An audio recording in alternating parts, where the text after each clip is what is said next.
मंच पर आप सभी दोस्तों का रंग विमर्श एक मुलाकात में बहुत बहुत स्वागत है।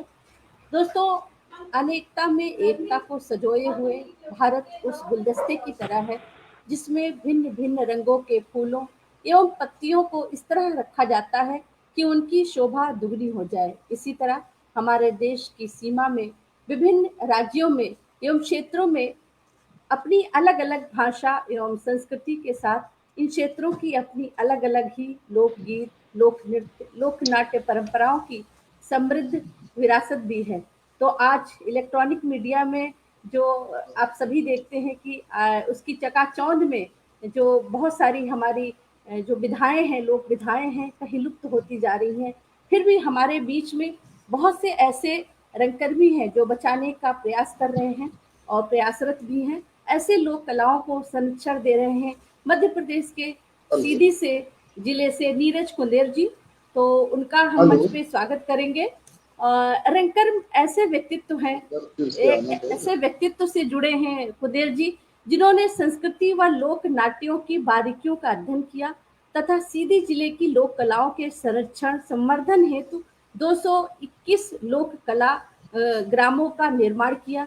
इसके साथ ही साथ विलुप्त होती कई लोक कलाओं को दस्तावेजित एवं पुनर्प्रयोग में लाने का जो सराहनीय कार्य किया है उसके लिए उनको हम बधाई देते हैं कुंदेर जी से।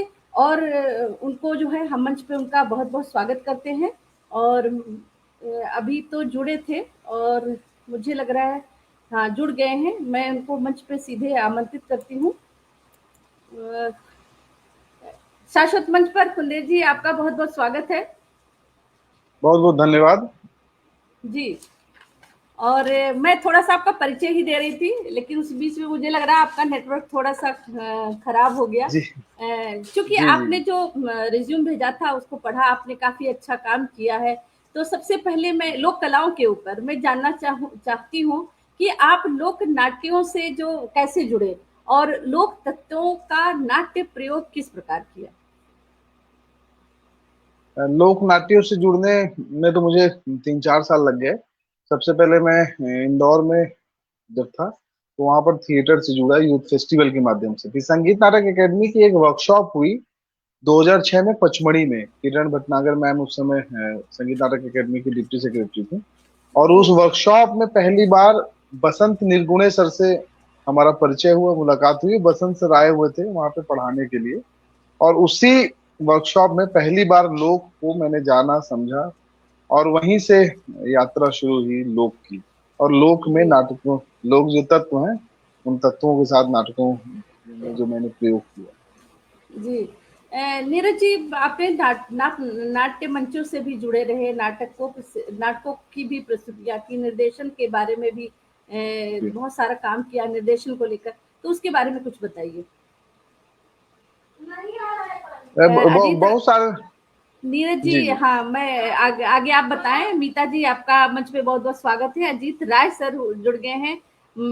सर आपका बहुत बहुत स्वागत है हमारे मंच पे। जी, अजीत सर को बहुत बहुत धन्यवाद। प्रणाम सर। नाटकों का जो चयन प्रक्रिया या नाटक कैसे करें, इसका तो मतलब लगभग 6-7 साल बाद एक समझ डेवलप हुई। मैं पहले तो समझ में यही आता था कि जितने भी नाटक करेंगे ज्यादा से ज्यादा वो महत्वपूर्ण है। तो हम एक नाटक करते थे, फिर उसको छोड़ के दूसरा, फिर तीसरा, फिर चौथा, फिर पांचवा, ऐसे करके 16-17 नाटक किए। तो ये लगता था कि इतने सारे नाटक किए। बाद में संगीत नाटक एकेडमी की जो वर्कशॉप थी, जितने भी गुरुजनों के साथ रहे और देखा और समझा, तो समझ में आया कि एक नाटक के ज्यादा से ज्यादा प्रयोग होने चाहिए, ज्यादा से ज्यादा उसकी परफॉर्मेंस होनी चाहिए। तो वो जो दिमाग में आया, तो फिर हमने ये निश्चय किया कि एक नाटक के कई शो करेंगे। और ये 2008 में हमने शुरू किया, लेकिन एक दो 3 शो हुए नाटकों के। फिर एक हमने केरल से लौटने के बाद संगीत नाटक एकेडमी की वर्कशॉप में पचमढ़ी, दिल्ली और फिर केरल गए। वहां से लौटने के बाद एक नाटक बनाया तैया तैया, जिसके 4-5 शो हुए देश भर में। वो पहला एक नाटक था जो ट्रैवल किया, और उसके ज्यादा से ज्यादा शो हुए। फिर उसके बाद एक लतमरवा नाटक हुआ। लतमरवा नाटक जो था उसके भी लगभग 12 से 15 शो हुए। और उसके बाद आया कर्णभारम। कर्णभारम के 70 से ज्यादा शोज हो चुके हैं अभी तक में। तो ये यात्रा ऐसे ही धीरे धीरे धीरे धीरे चलती रही, जी और अभी लगातार नाटक कर रहे हैं। और जो विषय वस्तु चुनने वाली बात है, वो कई सालों बाद समझ में आया। वो समझ में ऐसे आया कि करते करते जी अभी जो हम नाटक करते हैं वो सारे के सारे नाटक समसामयिक विषयों को लेके करते हैं।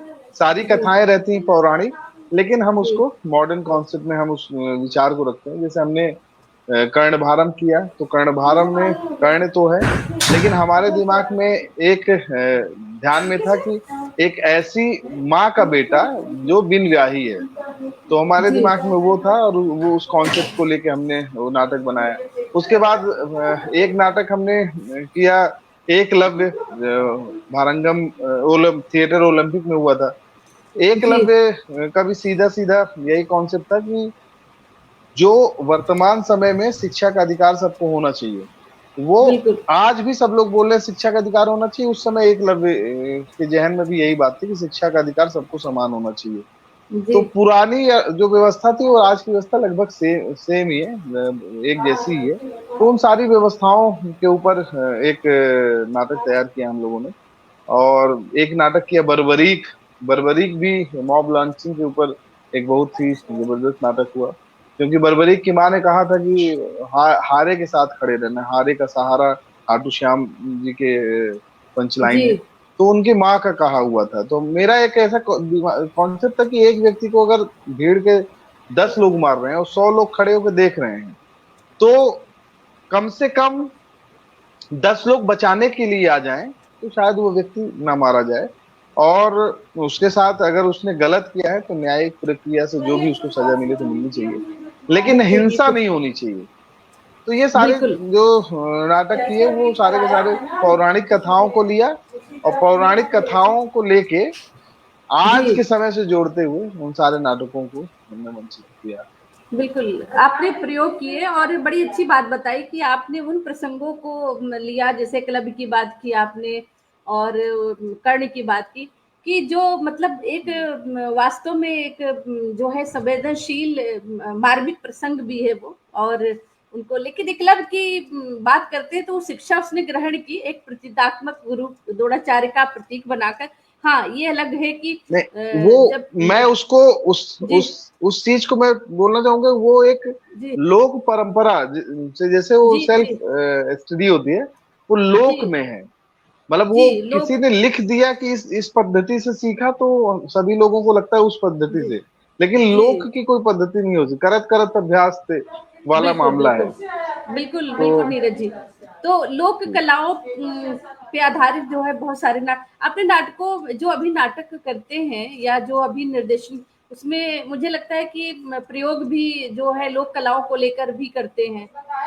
और उसके साथ ही आपने देखा, मैंने वन महोत्सव और जो आदिवासी जो क्षेत्र के लोग हैं उनको लेकर बहुत काम किया है। तो उसके संदर्भ में कुछ बताएं हमें कि उन मतलब किस टाइप के मतलब उनको लेकर आप किस कला को जीवंतता के को लेकर उनको आगे बढ़ रहे हैं। मतलब जो मैं मतलब लोक कलाओं के जो खोज के लिए निकला, और लोक कलाओं के लिए जब मैं गया, तो मेरा सीधा जी सा उद्देश्य था कि मैं इन सारे लोक कलाओं को जानूंगा, समझूंगा और नाटकों में प्रयोग करूंगा। जी सिर्फ हमारा उद्देश्य इतना ही था।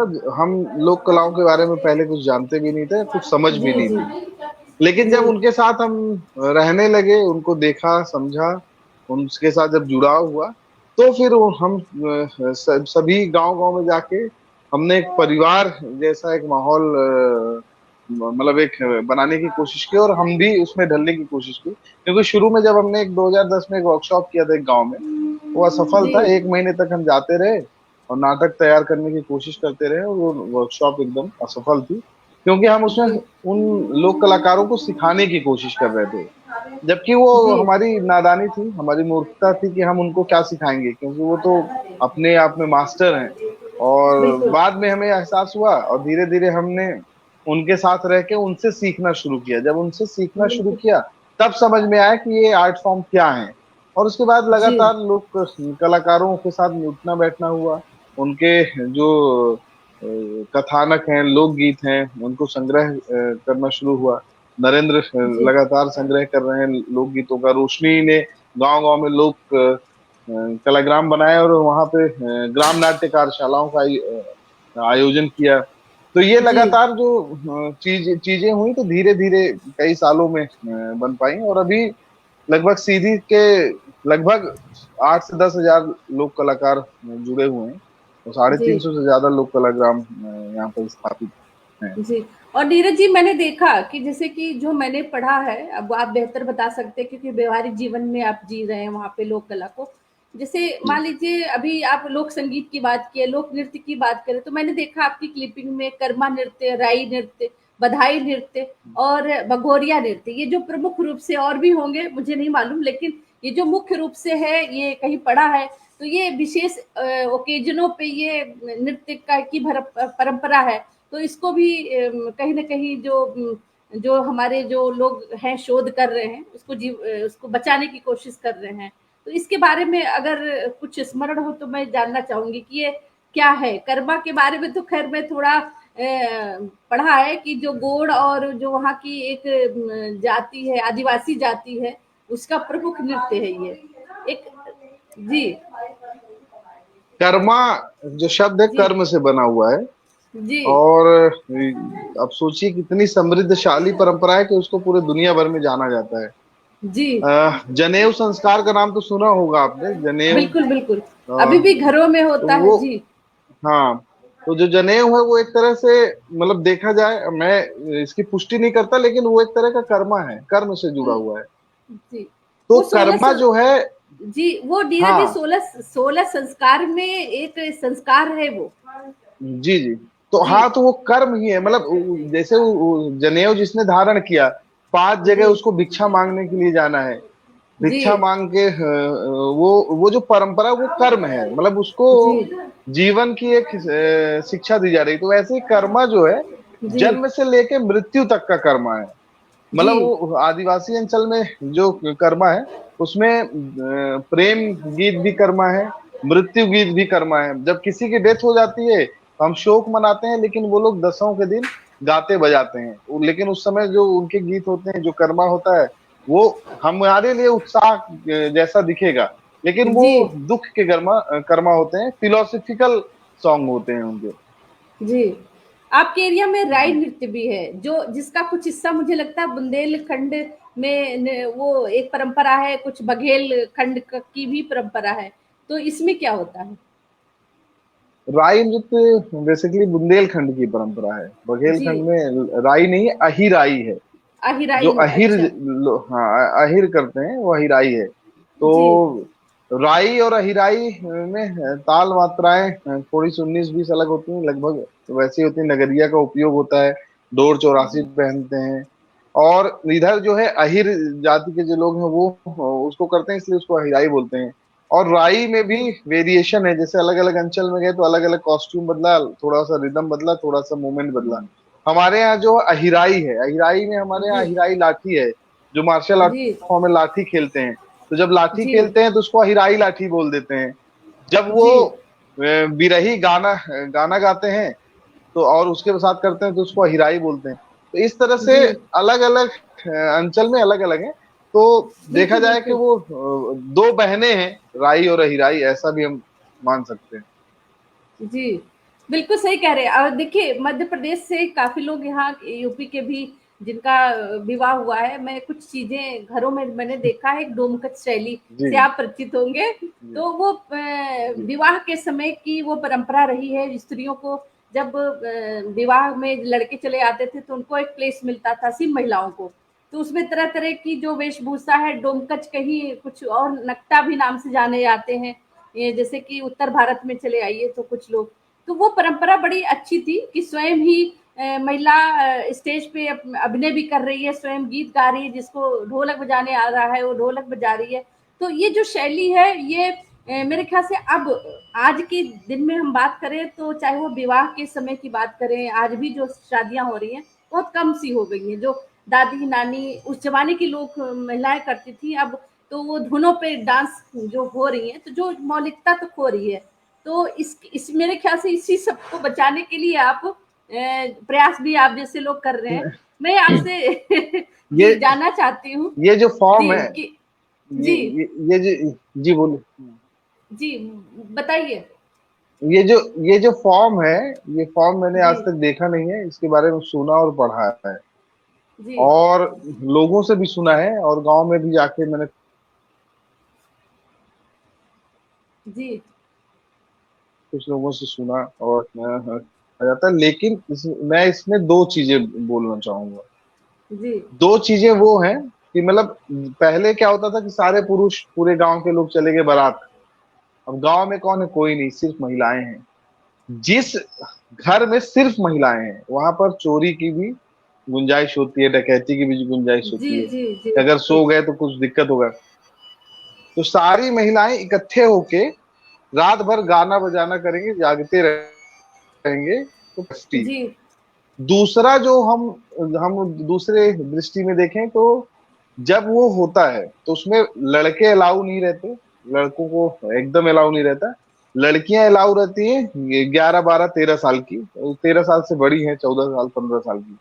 तो वो जो सारे के सारे मूवमेंट्स करते हैं कि शादी होगी, लड़का शादी करके लाएगा, वो एक तरह का जो हमारे लोक तरह का सेक्स एजुकेशन है। तो वो सारी की जी सारी चीजें उस सोसाइटी में होती है, और वहीं पर मतलब एक गांव में अगर 4 6 जगह बारात गई, 6, तो वहां एक साल में वो एक तरह से एजुकेटेड होती जाती हैं लड़कियां। तो ये हमारे जी यहाँ का एक सिस्टम भी था सेक्स एजुकेशन का। तो वो बिल्कुल बहुत ही मॉडर्न और एडवांस, भले ही आज कहते हैं कि इंडिया एडवांस नहीं है, लेकिन हमारे यहाँ के एजुकेशन सिस्टम में बहुत सारी चीजें ऐसी हैं जो बहुत ही मॉडर्न है।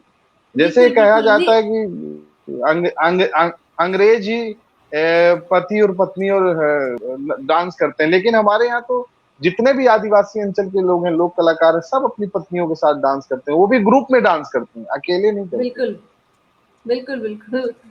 जी, अभी जो आपने बताया ना मैंने तो देखी है, सामने ही देखा है बारात में। अच्छा। तो एक मुझे लग रहा है कि जो देखा है थोड़ी मैं तो हट जाती थी क्योंकि मुझे अश्लीलता टाइप की भी थोड़ा-सा उनका जो एक्सपोज़र है वो लगता था। तो उसमें वही नहीं लड़कियों को, महिलाओं को जो अभिव्यक्ति का जो वो मौका मिलता था 5 दिन का, वो खुद ही दर्शक भी हुआ करती थी, खुद ही एक्टर भी, खुद ही डायरेक्टर भी जी उस उतने स्टेज के। जी और वो जो बड़े बुजुर्ग किस तरह से मतलब रहते हैं घर में उनकी भी नकल बखूबी नकल उसमें देखा प्रस्तुति के जी दौरान जो है छुप के ही देखा जी मैंने देखा उस व्यक्ति की पोशाक पहन के जैसे वो चलता है मूवमेंट करता है बोलता है उसकी भाषा शैली में बहुत अच्छी नकल करके। या मान लीजिए कि उस समय हमारे जी यहाँ बड़ी प्रचलित थी फूलन देवी उनकी उनकी एक्ट को उठाया या विषय को भी उठाती थी उठाते हुए मैंने देखा है। तो ये सब एक्टिविटियां रहती थी। और एक ये भी था जो अभी आपने शेयर किया मैसेज का वो भी एक जो पेयर्स का जो था एक संदेश की जो लोग नए हैं लोग देखें तो एक अच्छा खूबसूरत था। मैं आपसे जानना चाहती हूँ कि जो लोक नाट्य शैली है तो इसके और भी विकास हो आप हालांकि प्रयास कर रहे हैं तो किस तरह संभव है और भी प्रयास करने के लिए जो है क्या क्या और होना चाहिए। वैसे मुझे ऐसा लगता है कि एक समय के बाद बहुत सारी चीजें खत्म हो जाती हैं, और खत्म हो भी जानी चाहिए समय परिदृश्य के साथ साथ। जैसे डायनासोर को कोई नहीं बचा पाया, पहले भी लगे रहे होंगे कि बच जाए, लेकिन नहीं बचा पाए। लेकिन हम जितना ही छेड़ेंगे उस लोक परंपरा को, जितना ही उसको डिस्टर्ब करेंगे, वो उतना ही विकृत रूप लेता जाएगा और खत्म हो जाएगा। लेकिन अब वो इस रूप में आ गया है कि उसको हम कुछ कोशिश करके हम उसको संग्रहालयों में बचा सकते हैं। ज्यादा से ज्यादा वर्कशॉप्स करनी चाहिए, और जो बैरियर पहले था सोसाइटी वाला, तो वो बैरियर खत्म होना चाहिए। जो बैरियर सोसाइटी का था, सोसाइटी का बैरियर ऐसा था कि एक कम्युनिटी ही उस डांस फॉर्म को करेगी, उस नृत्य फॉर्म को नृत्य करेगी। तो वो जैसे ही बैरियर खत्म होगा, जैसे ही बैरियर खत्म होगा, तो दूसरे लोग भी उसको सीखेंगे, और ये वर्कशॉप्स के माध्यम से। लेकिन वर्कशॉप भी लोक पद्धति के अनुसार हो, ऐसा ना हो कि एक टीचर आए 1 2 3 4 1 2 3 4 ये करके सिखाए। वो कैसे होगा कि जो लोग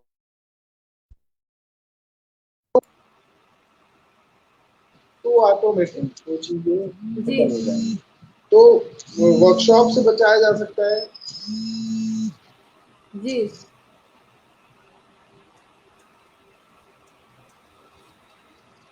हेलो, जी जी बोलिए। वो आप, मुझे लग रहा है कि रिंग आ रही है आपको, इसलिए वो कट जा रहा है बीच में। उसको देख लें, तुरंत काट फोन दिया आया। कीजिए उसके। जी जी फोन। हाँ, मैं नीरज जी, अगर काट मेरी दिया आवाज फोन सुने मैंने। तो हाँ जी, फ्रेम को थोड़ा सा वो घुमा दें, थोड़ा सीधा कर दें। अरे फोन आ गया तो कट गया। जी अभी ठीक जी है। जी जी ठीक है। हाँ जी। तो मुझे लगता है कि वो जो वर्कशॉप है ज्यादा से ज्यादा, जी और वर्कशॉप के माध्यम से बचाया जा सकता है। सबसे बड़ी बात कि उसको स्कूली शिक्षा के साथ भी जोड़ना चाहिए, लोक परंपराओं को। हमने कई बार कोशिश की। जी आमतौर पे हम लोग ग्रेजुएशन या पोस्ट ग्रेजुएशन करते हैं उस सब्जेक्ट में जिस सब्जेक्ट में हमने 11वीं और 12वीं की पढ़ाई की, और जी उसके बाद ग्रेजुएशन करने के बाद पोस्ट ग्रेजुएशन में जब जाते हैं हम लोग, जी हेलो, हाँ, तो पोस्ट हाँ जी ग्रेजुएशन में जब जाते हैं तो स्पेशलाइजेशन होता है। लेकिन आर्ट फॉर्म में ऐसा है कि हम लोग जब ग्रेजुएट हो जाते हैं उसके बाद हमारी पढ़ाई शुरू होती है। बिल्कुल बिल्कुल तो ये थोड़ी सी समस्या है, मुझे लगता है ये समस्या तभी दूर बिल्कुल होगी जब बिल- शिक्षा के साथ इसको जोड़ा जाएगा। बिल्कुल नीरज जी, इसी के साथ मैं ये भी जानना चाहूंगी कि चूंकि आप लोक कलाकारों के बीच में जाते हैं, तो मतलब जी। बहुत सहजता से क्या जुड़ पाते हैं, या कोई चुनौतियां उस समय भी याद रहती हैं नीरज जी की? दोस्तों, मुझे लग रहा है कि नेटवर्क प्रॉब्लम है। अभी हमसे जुड़े तब तक हम बात कर लेते हैं कुछ लोक परंपराओं पे। ये सही है कि जो लोक परंपराएं हमारी हैं वो तभी जीवित रह सकती हैं जब हम समाज के हर प्रत्येक लोग उसके लिए सोचें और उसको आगे बढ़ाने के लिए जो है प्रयास तो कर रही है सरकार, तो प्रयास कर रही है, लेकिन निश्चित रूप से हमें भी कुछ सोचना होगा, हमें भी जागरूक होना होगा। और जो बहुत सारी मुझे जानकारी में, जो छोटे में मैंने देखा है, और आज वो स्थितियां नहीं है, तो मुझे लगता है कि उनको जीने के लिए जरूरी है कि लोक कला को हम बढ़ावा दें, और जो अपने लोग हैं उनको जो अभी नीरज जी हम अभी बात ही कर रहे थे दर्शकों से, लेकिन एक चीज कहूंगी कि जो संस्कारों में जो हमारे मौलिकता थी, जो लोक कलाओं को लेकर जो 16 संस्कारों में थी, आज कहीं न कहीं थोड़ी कम हुई है। जो ये चकाचौंध जो लाइट है या म्यूजिक है इसके आगे, तो मुझे लग रहा है कि वो फिर से जो उसको पुनर्जीवित करने की जरूरत है, उन ओकेजनों पे भी उसकी जरूरत है ना? वो पुनर्जीवित तभी होगा जब उसको जी हम विस्तार देंगे। अब उदाहरण के लिए आज से पहले जब शादियां होती थी, वो सारी जी शादियां एक हफ्ते की, जी 8 दिन 10 दिन। पहले लोग जाते थे, बसते थे, 3 दिन तक खाते पीते थे, फिर विवाह होता था 2-3 दिन, फिर 2-3 दिन में लौटते थे। मतलब हफ्ते 10 दिन में एक विवाह संपन्न होता था। आज जी शॉर्ट नोटिस पे कि आज गए, रात को शादी हुई, चले आए। और कई जगह तो ऐसा भी होता है कि गए और शादी हुई दिन दिन में, और उसके बाद शाम को वापस आ गए। और शॉर्ट हो गया कि माला पहनाया हमने मंदिर में, या कोर्ट मैरिज किया और शादी हो गई। तो कहने का मतलब है कि उस संस्कारों को हम तब समझेंगे जब वो एक बृहद रूप रहेगा। जैसे आज किसी का जन्म हुआ, जन्म से लेके बरहों तक 12 दिन में कितने सारे पहले रिश्तेदार आते थे, लगातार लोग गीत गाए जाते थे। उसके बाद छठ होती थी, छठवें दिन, छठी के जी बाद फिर बरहों होता था। तो लगातार हर दिन कुछ हो रहा है। आज क्या हो जी रहा है? जन्म हॉस्पिटल में, उसके बाद घर आए तो पानी उतार दिया, फिर उसके बाद बराहों में वो कर दिया, एक रिसेप्शन दे दिया। तो अब वो जी जो बच्चे में लेते ही अपने संस्कार को भूल गया, या उसको उसने महसूस ही नहीं किया, तो कैसे होगा? शादी बिल्कुल ब्याह हो गया, उसमें भी लगातार सारी चीजें शॉर्ट हो गई। उदाहरण के लिए आप किसी भी विषय को अगर पढ़ेंगे, किसी कहानी को पढ़ेंगे, और 4 लाइन में उस कहानी को, एक था राजा एक थी रानी, एक दुश्मन से लड़े और राजा जीत गया और खत्म हो गई कहानी। अब क्या उसके जी बीच में वो पता, बस ये है कि राजा है तो जीत गया, दुश्मन है तो हार गया। लेकिन क्या उसके अंदर कॉन्फ्लिक्ट है? तो वो किसी को पता ही नहीं है। तो ऐसे ही वो परंपराएं जो है इसीलिए धीरे धीरे शॉर्ट होती जा रही हैं, और शॉर्ट होती जा रही है तो उसका महत्व भी खत्म होता जा रहा है। महत्व को बचाने के लिए उसके इम्पोर्टेंस पर बात होनी चाहिए, चर्चा होनी चाहिए, और ये तभी होगा जब बड़े बुजुर्ग रहेंगे घर में। आज का बिल्कुल। परिवेश ऐसा, गांव से कोई आ रहा है और हमारे घर के बच्चे लगातार मोबाइल में लगे हुए हैं, कंप्यूटर में लगे हुए हैं, टीवी में लगे हुए हैं, बात ही नहीं कर रहे हैं, बस दादाजी बात कर रहे हैं या पिताजी बात कर रहे हैं। अगर हम ही नहीं कनेक्ट हो पा रहे हैं उनसे, तो हम उनसे कैसे ले पाएंगे? अगर हम नहीं ले पाएंगे तो हम देंगे कैसे? बस जो बिल्कुल। जो लेना था वो लेके हमको दे दिए, लेकिन हम नहीं दे रहे हैं, तो हमारे बच्चे, तो मुझे नहीं लगता कि वो कभी ले पाएंगे या दे पाएंगे। जी, बिल्कुल। नीरज जी, जी। पहले तो सुषमा जी का स्वागत करती हूँ मंच पे। एक सुषमा जी का प्रश्न है, नीरज भैया नमस्कार, क्या कारण है कि आज की हम रंगमंच को अपने संस्कारों में शामिल नहीं कर पा रहे हैं? हमें वो ट्रांसफर नहीं हो रहा है, मतलब जो ट्रांसफर कर रहे हैं, जैसे मेरे अंदर मुझे महसूस होता है कि मैं केरल में गया, केरल नहीं गया होता तो कुछ और ही कर रहा होता, या हो सकता है छोड़ दिया होता, या हो सकता है कहीं और चला गया होता। तो जिसने पारंपरिक तरीके से सीखा है वो पारंपरिक तरीके से सिखाएगा। तो एक थोड़ा सा जी। फोन काट दीजिए, काट दीजिए। फोन आ गया, जी। फिर से बोलना चाहूंगा। जी। हाँ। फिर से पढ़ दूं मैं? नहीं नहीं, जी। एक मिनट, ठीक है अभी? जी। जी। फ्रेम। हाँ, आप सही। जी। तो मैं ये बता रहा था कि जो संस्कार हमें मिलेंगे, उदाहरण के जी। लिए अगर हमें बताया जाएगा, जैसे आज जितने भी टीचर हैं वो एक्टिंग पढ़ाने आते हैं, तो सबसे पहले स्टेनिस्लावस्की की बात करते हैं, अभिनय के सिद्धांत की बात करते हैं, या तो फिर आते ही वो बोलेंगे कि आधे अधूरे करते हैं, आषाढ़ का एक दिन करते हैं, उसमें कोई बुराई नहीं है। लेकिन जब हमने शुरुआत ही वहां से की, हम कोई भी व्यक्ति ग्रेजुएशन तो ऐसे ही नहीं कर लेगा, पहले तो उसमें पहली दूसरी तीसरी चौथी पांचवी पढ़ेगा।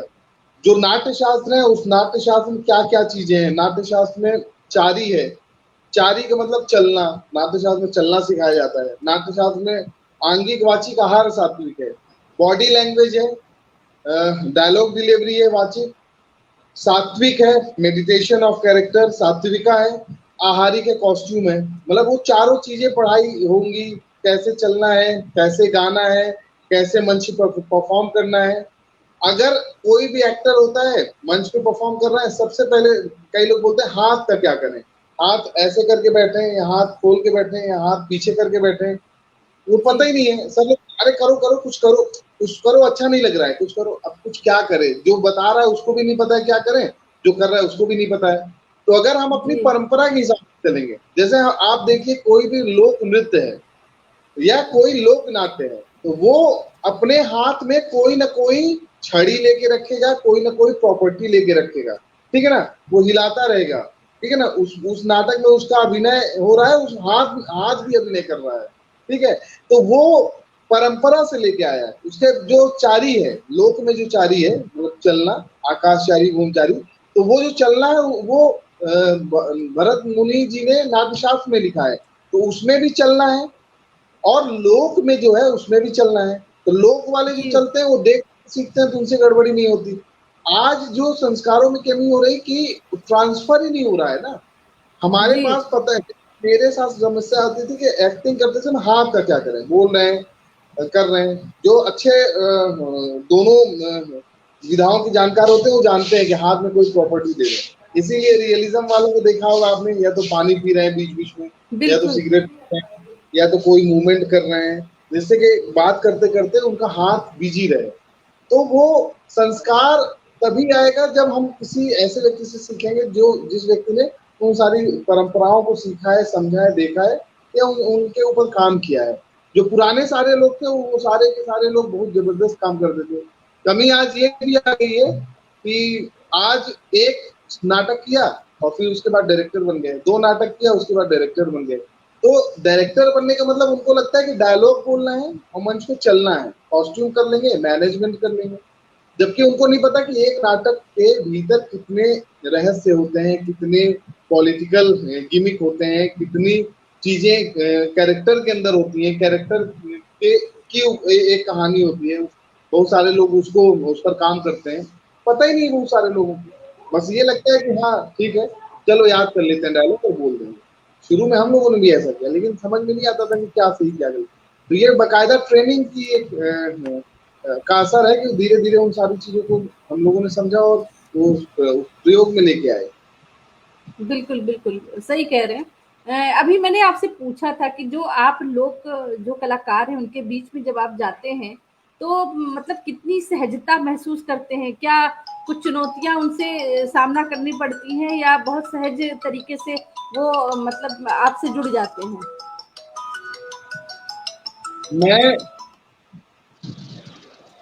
मैं जब भी जाता हूँ गाँव में, जी, आप ये समझिए कि जैसे मैं अपने घर में जाता हूँ वैसे ही जी, महसूस होता है। लेकिन ये कई वर्षों बाद हुआ, क्योंकि शुरू में तो वो एक्सेप्ट ही नहीं कर रहे थे। उनको तो लगता था जी, कि एनजीओ, क्योंकि जी, आईटी एक्ट में ही रजिस्ट्रेशन कराना पड़ता है किसी संस्था का, और शुरू जी, में यही बोलना पड़ता है हमारा एक एनजीओ है, हमारी एक संस्था है। तो उनके दिमाग में आ जाता है कि एनजीओ वाले हैं, तो पहले नहीं जुड़ते। लेकिन जी, धीरे धीरे करते करते एक ऐसा समय आया कि वो सारे के सारे परिवार जैसे जुड़े।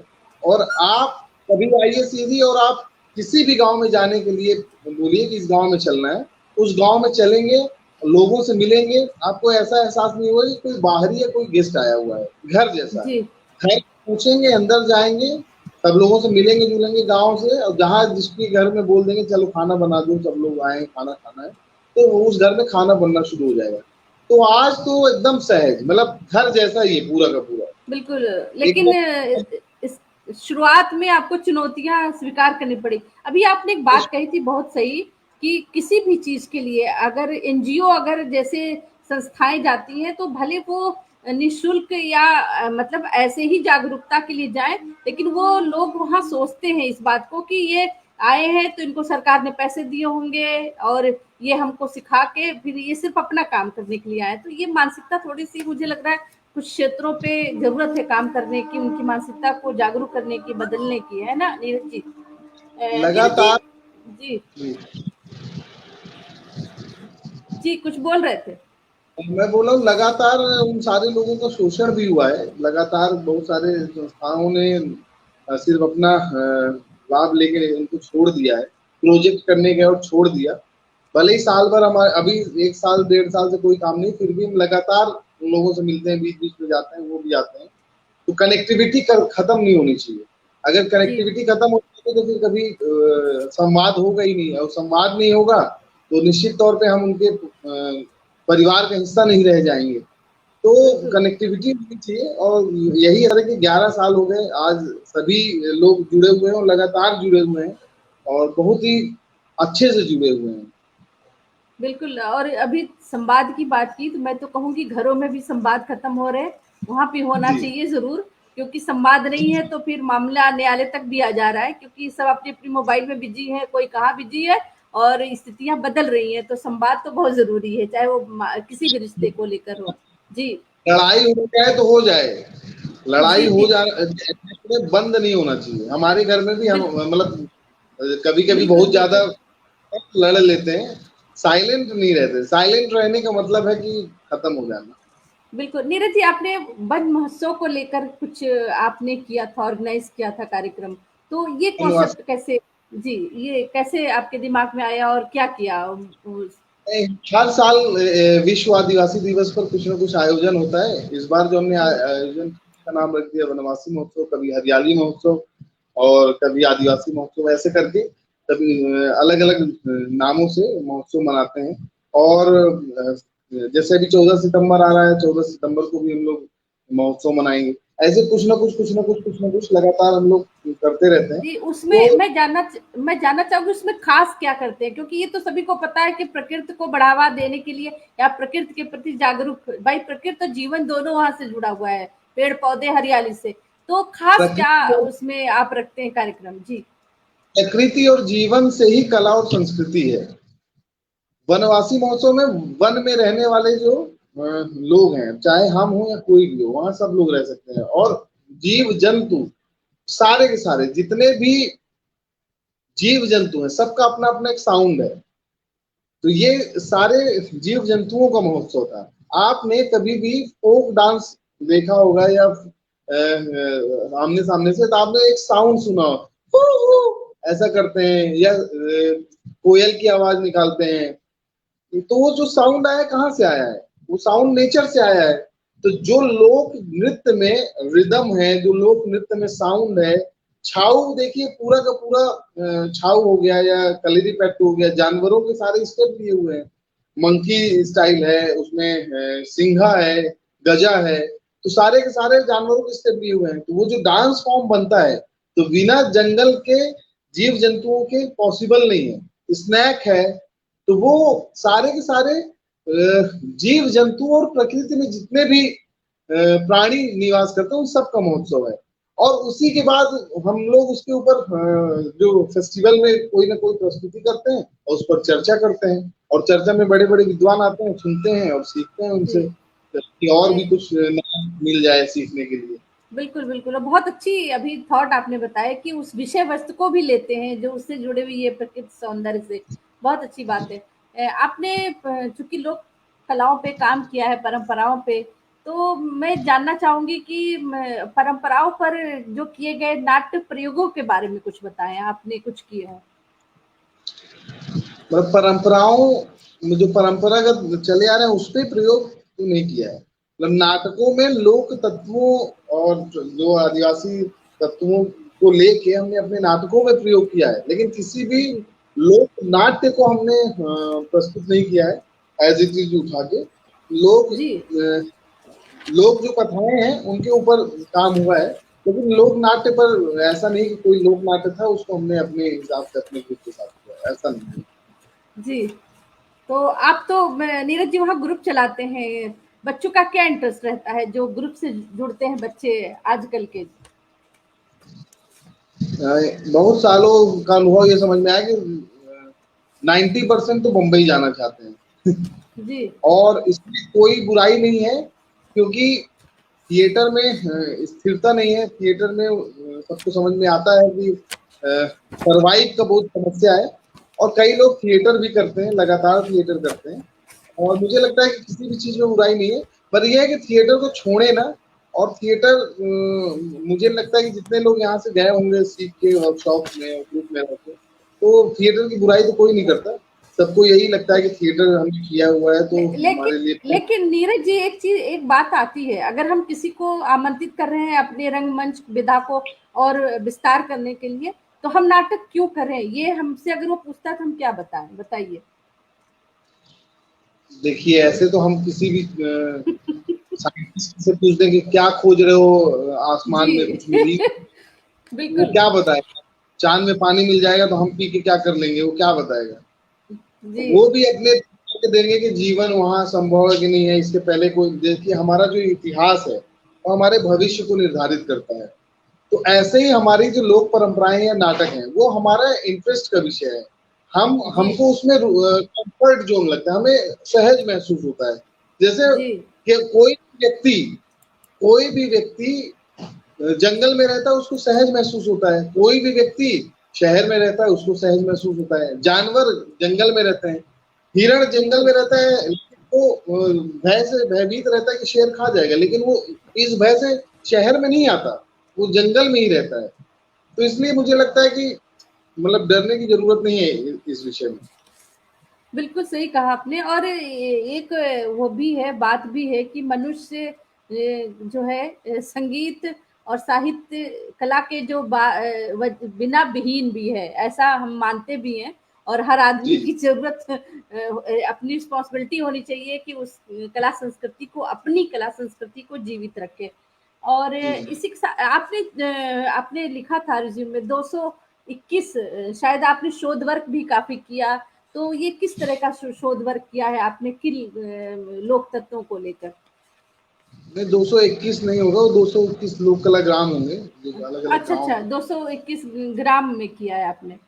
मतलब वो अलग अलग गांवों में, एक तत्व तो कई गांवों में है, तो जी ये हम हमारे जो दोस्त हैं रोशनी प्रसाद मिश्रा और नरेंद्र हैं, हम जी सब लोग मिलके गांव में अलग अलग जाते थे और वहां पर लोगों से मिलते जुलते थे, वहां की विधाओं को सुनते थे, समझते थे, सीखते थे, जोड़ते थे। और उनका एक हम लोगों ने एक लिपिबद्ध किया कि किस गांव में कौन से कलाकार रहते हैं, क्या प्रस्तुति करते हैं। तो ये हम लोगों ने निकाला, क्योंकि शुरू में सब लोग बोलते थे कि सीधी में कुछ भी नहीं है, सीधी में लोक कलाओं के नाम पे ये रेगिस्तान है। तो वो जो जी हम हमारे दिमाग में आ रहा था वो बहुत ही दुखद था। तो धीरे धीरे धीरे वो सारी चीजें निकल के आई, सारी कलाएं निकल के आई, कर्मा सैला गुदू महिराई, लोक गाथा गायन परंपरा, नृत्य परंपरा, कथा गायकी, ये जब सब चीजें निकल के आई तो समझ में आया लोगों को कि यहाँ भी है, और सिर्फ यहाँ नहीं है, दुनिया के हर कोने में, दुनिया के हर कोने में है। और शहर में भी अगर हम चाहें तो वहां भी लोग को खोज सकते हैं। निश्चित तौर पर शहर में कोई ना कोई ऐसा व्यक्ति तो होगा जो 50-60 साल का हो, और हर बिल्कुल व्यक्ति तो नहीं कर सकता है कि हमने अपनी माँ से कुछ नहीं सुना या नानी से या दादी से नहीं सुना। अब खोज करेंगे जी तो मिलेगा ही मिलेगा। दिल्ली में तो बिल्कुल इंडिया की जो कैपिटल है, राजधानी है, दिल्ली में पूरे देश भर के लोग बसे हुए हैं, बंगाल से भी हैं जो बंगला भाषा में बात करते हैं और बंगला में गाते होंगे, बिहार के लोग हैं, पंजाब के लोग हैं। तो वो सारी संस्कृति बची हुई है वहाँ पे, छिपी हुई है, वो अलग बात है। वहां पर शहर का इतना बड़ा आवरण है कि वो सब लोग खुल के जैसे गांव में मैदान में या नदी के किनारे उत्सव मनाते हैं, तो वहां पर ऐसा नहीं है, घर के अंदर ही उत्सव मना लिया।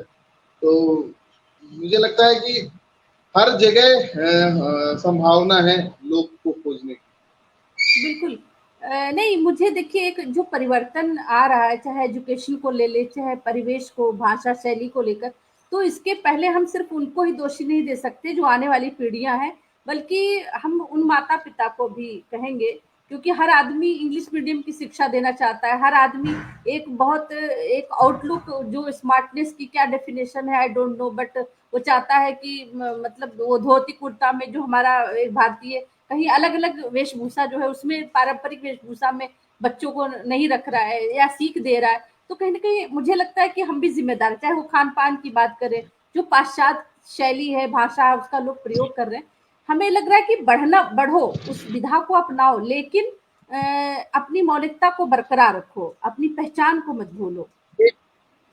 सिर्फ और सिर्फ मध्य भारत की समस्या है। मुझे जो लगता है, मध्य भारत के अलावा आप कहीं चले जाइए, जैसे हम लोग हिंदी में बात कर रहे हैं, जैसे अवधी में भी बात कर सकते थे, मैं बघेली में बोलूंगा, आप अवधी में बोलेंगे तो आप मेरा समझेंगे, मैं आप को समझूंगा। बंगाल चले जाइए, बंगला में बोलेंगे, आसाम चले जाइए, असमी में बोलेंगे, ठीक है ना।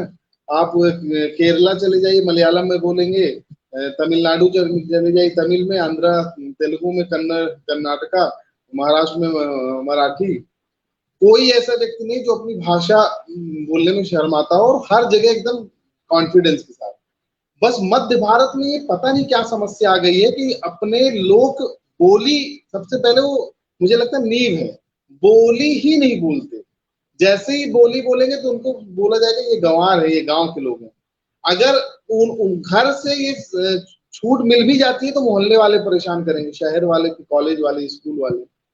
तो अगर हम वो माहौल बनाएंगे, अभी फिर से वो आ रहा है कि हम अपनी भाषा बोलेंगे, अपने यूट्यूबर बहुत सारे आ रहे हैं, यूट्यूब में लेके आ रहे हैं, और बहुत सारी जगह कॉलेजों में नाटकों के माध्यम से या स्पीच के माध्यम से उस भाषा को लेके आ रहे हैं अपने, कि हम अपनी ही बोली में बात करेंगे और मस्ती भी करेंगे। तो अब वो जी चीज हो रही है कि अपनी भाषा को बचाना। जैसे मैथिली ठाकुर गा रही है गाने, लोकगीत, तो सब लोग एक्सेप्ट कर रहे हैं क्योंकि एक यूथ बिल्कुल लड़की है, बिल्कुल अब एक्सेप्ट कर रहे हैं। हम मध्य भारत में रहते हैं और मध्य भारत की ही यही समस्या है, और कहीं की समस्या नहीं। जैसे बिल्कुल इंदौर बिल्कुल में क्या, सही कह। इंदौर में, लेकिन इंदौर की भाषा अलग है। इंदौर में मालवा और निमाड़ का मिक्सचर है, मालवी बोलते हैं, और बहुत ही अच्छी मालवी बोलते हैं, लेकिन शहर में बोल देंगे सब बोलेंगे गांव का है, गंवार है। तो ये हम लोगों ने शुरू किया, और किसने शुरू किया मुझे नहीं पता, लेकिन जिसने भी शुरू किया बहुत गलत किया। इंदौर में जी मैं गया था, बघेली, तो सब हंसते थे बहुत। जिद में मैंने कहा बघेली ही बोलूंगा जो भी हो जाए, हिंदी नहीं सीखूंगा। जी लेकिन बाद नहीं में नहीं धीरे धीरे देखिए, सीख। मुझे मुझे लग रहा है कि हिंदी भाषा एक ऐसी भाषा है जो सब समझते हैं लगभग। अभी देखिए, हमसे हमारे मंच पे जादू मनी जी जुड़े हैं, तो या तो जी आप तो अगर शायद वो वहाँ की भाषा इस्तेमाल करते तो मैं नहीं समझ पाती, लेकिन उन्होंने जो भी बहुत परफेक्ट हिंदी बोली, आपने उनका साक्षात्कार सुना होगा, और अच्छी बोली, जी। मुझको भी समझ में आ रही थी। तो हिंदी एक ऐसी मैं भाषा है, मुझे लगता है। जी सीखना और सम्मान करना बहुत ही अच्छी बात है। जी जैसे इंग्लिश भी सब बोलते हैं, सारे देश भर के लोग हिंदी बोलते हैं, लेकिन अपनी भाषा को डोमिनेट करने की जो परंपरा यहाँ है वो नहीं होनी चाहिए। आपने ये महसूस किया होगा कि कोई भी व्यक्ति आके अवधि में बोले टीचर से कि कहाँ जा रहे हैं सर, अगर हम ही पूछ दें कि आओ सर, सर जी कहाँ जी लागे, कहाँ चल रहा है हालचाल, तो वो बोलेंगे कि कैसे बात कर रहा है, निश्चित तौर पे। और ये सारा का सारा जो आपने अभी बोला ना कि इंग्लिश मीडियम पढ़ाई हम्म का जो असर है कि स्कूल में बच्चों को बोला जा रहा है कि don't talk in Hindi, don't talk in Bagheli, तो वो वहीं बता दिया तो बच्चे डर गए, घर में आए तो हिंदी में बोल रहे हैं। जैसे हमारे घर में हमारे बच्चों को मतलब हमने स्कूल में भी बोला है कि मतलब कोई रोकेगा टोकेगा नहीं, नहीं बनेगा गधे बनेंगे और क्या बनेंगे, लेकिन अपनी कल्चर को तो जानेंगे समझेंगे। तो लेकिन फिर भी एक परिवेश बिल्कुल पाते हैं तो हिंदी बोलते हैं, लेकिन बघेली को भी समझते हैं और बोलते हैं बघेली थोड़ा बहुत। बिल्कुल, वो समझना भी चाहिए। अभी अपनी मातृभाषा है उसको भी, लेकिन उसके साथ-साथ भी देखिए एक कॉमन सी बात है हिंदी, और मुझे लगता है हिंदी का इंग्लिश भाषा भी सीखना कोई बुरी बात नहीं है, ठीक है, उसको सीख ले। जी, लेकिन जो है अपनी अब उसके उस एक स्टेटस सिंबल उसको ना बनाएँ, कहने का मतलब सीधा सही है। बिल्कुल। जी, हमारे सर हैं कॉमन सर दिल्ली में, मिथिलांचल जी, के हैं, और जी, दिल्ली में रहते हो, उनके घर में लगातार मैथिली भाषा में बात होती है। और जो पवन सर की बेटियां हैं वो हिंदी में बात करती हैं, मैथिली में बात करती हैं, इंग्लिश में बात करती हैं, जापानीज लैंग्वेज आती है, और चाइनीज लैंग्वेज आती है, और एक जी, कोरियन लैंग्वेज, जी। 5-6 लैंग्वेज आती है। लेकिन बात कैसे करेंगे, सब के सब लोग मैथिली में बात करेंगे। वहाँ बहुत अच्छा लगता है, सभी लोग एक दूसरे से मैथिली में बात करें। जड़ बिल्कुल, मजबूत है, इसीलिए अच्छे भाषाओं को उन्होंने सीखा और सम्मान दिया। बिल्कुल, बहुत अच्छी बात की नीरज जी, और हम धीमे-धीमे अपने समय के अंतिम चरण में भी आ रहे हैं। मैं एक चीज़ और भी जानना कह पूछना चाहूँगी आपसे कि लोक समाज को आप क्या संदेश देना चाहते हैं? संदेश यही देना चाहते हैं कि सबसे पहले कि सभी लोग जहाँ भी प्रशिक्षण ले रहे हैं, सीख रहे हैं, तो प्रॉपर समय दे के सीखें। कोई भी शॉर्टकट रास्ता ना अपनाएं कि शॉर्टकट में आगे निकल जाएं। और आज समय आ गया कि ज्यादा से ज्यादा लोग करने करने के साथ साथ पढ़ाई पर भी ध्यान दें। बहुत सारे लोग ऐसे होते हैं कि पढ़ते नहीं है, एक्टिंग बहुत अच्छी आ रही है या डायरेक्शन बहुत अच्छा आ रहा है, उनको लगता है आर्ट वर्क बहुत अच्छा है, तो पढ़ाई वढ़ाई छोड़ देते हैं या पढ़ाई में ध्यान नहीं देते। तो देखिए पढ़ाई लिखाई अगर करेंगे तो फ्यूचर में उनका भी सम्मान रहेगा।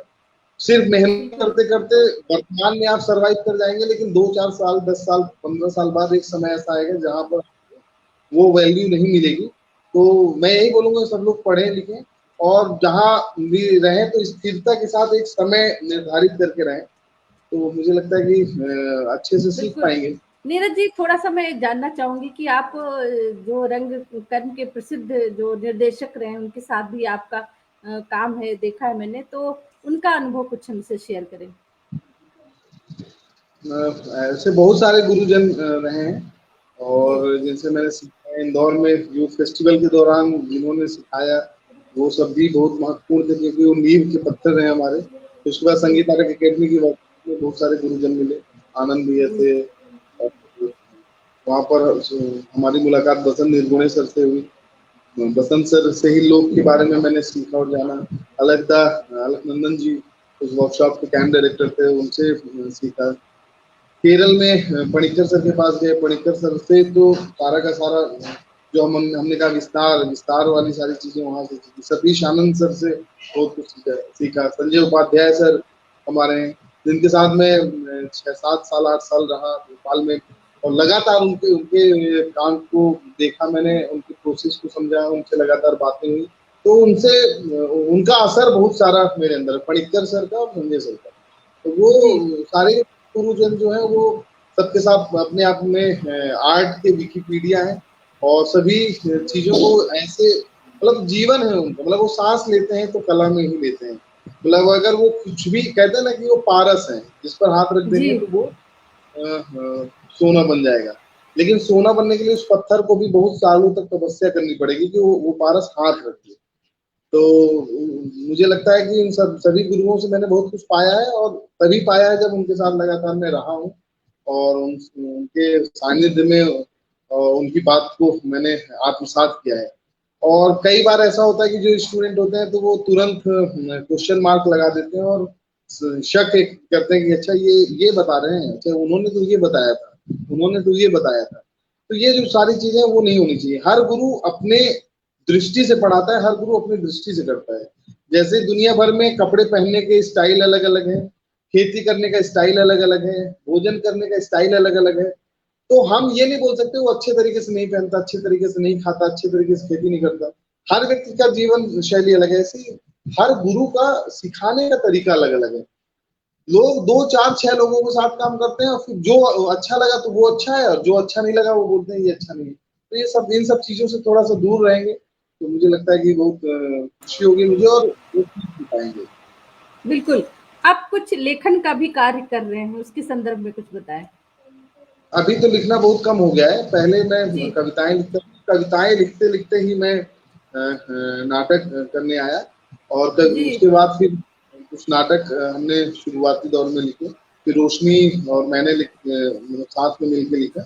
तो लिखने का काम तो पहले से बहुत कम हो गया है, लेकिन लिखने का शौक है। कविताएं अभी भी कभी कभी लिखता हूँ, और कोई लिखने का कोई कोई कविता स्मरण में हो तो सुना दे। जी।